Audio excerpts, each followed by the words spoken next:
नमस्कार बच्चों, आज हम आरंभ करते हैं कविता 4 जो हमने पहले स्टार्ट कर दी थी। 3 शरणार्थ हो गए थे। आज बचे हुए आरंभ करते हैं दीवानों की हस्ती, लेक्चर नंबर 2, और कवि का नाम है भगवती चरण वर्मा। तो देखिए 4 शरणार्थ। दो बात कही दो बात सुनी, कुछ हंसे और कुछ रोए, छक्कर सुख दुख के घूंटों को हम एक भाव से पिए चले। जो दीवाने हैं वो कह रहे हैं, जो मस्त होकर अपनी ज़िंदगी में आगे चल रहे हैं वो कह रहे हैं कि हमने कुछ बातें लोगों को कही और कुछ बातें लोगों की सुनी। हमारी बातों को सुनकर कुछ लोग हंसे और कुछ लोग रोए, यानी कुछ लोगों को खुशी मिली और कुछ लोगों को दुख मिला या पीड़ा हुई। छक्कर सुख दुख के घूंटों को हम एक भाव से पिए चले। सुख दुख के घूंटों से तृप्त होकर के, छक करके यानी तृप्त होकर के हम एक भाव से पिए चले। अपने हृदय पटल पर एक भाव लेकर हम अपने जीवन में आगे की ओर चल पड़े। समझ आया?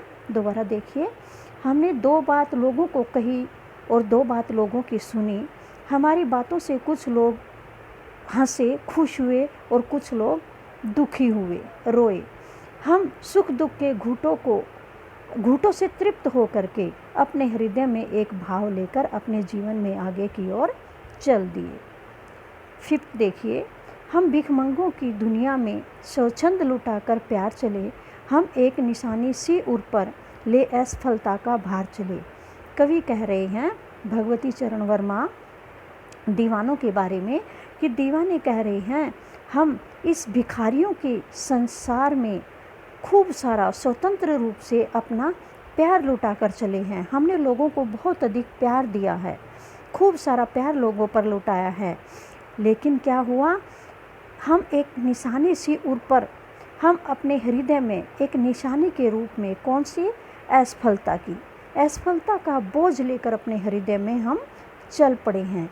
यानी हम अपने जीवन में जो हम चाहते थे यहाँ पर वो नहीं कर पाए। हम लोगों पर बहुत सारा प्यार लुटा करके चले और अपने जीवन में असफलता का भार लेकर के आगे चल पड़े हैं।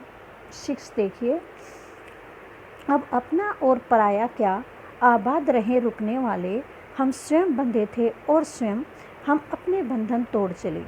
कवि कह रहे हैं कि हमारे लिए इस संसार में न तो कोई अपना था और न कोई पराया था, यानी दूसरा था।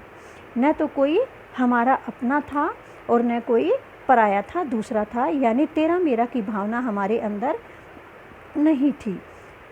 इस संसार में जो लोग रुके हुए हैं, आगे नहीं चल पा रहे हैं, हम उनके लिए भी कहते हैं, उनके लिए भी क्या कहते हैं कि वे भी आबाद रहें, खुश रहें, अपने जीवन में जहाँ भी हैं वहाँ रह कर के खुश रहें।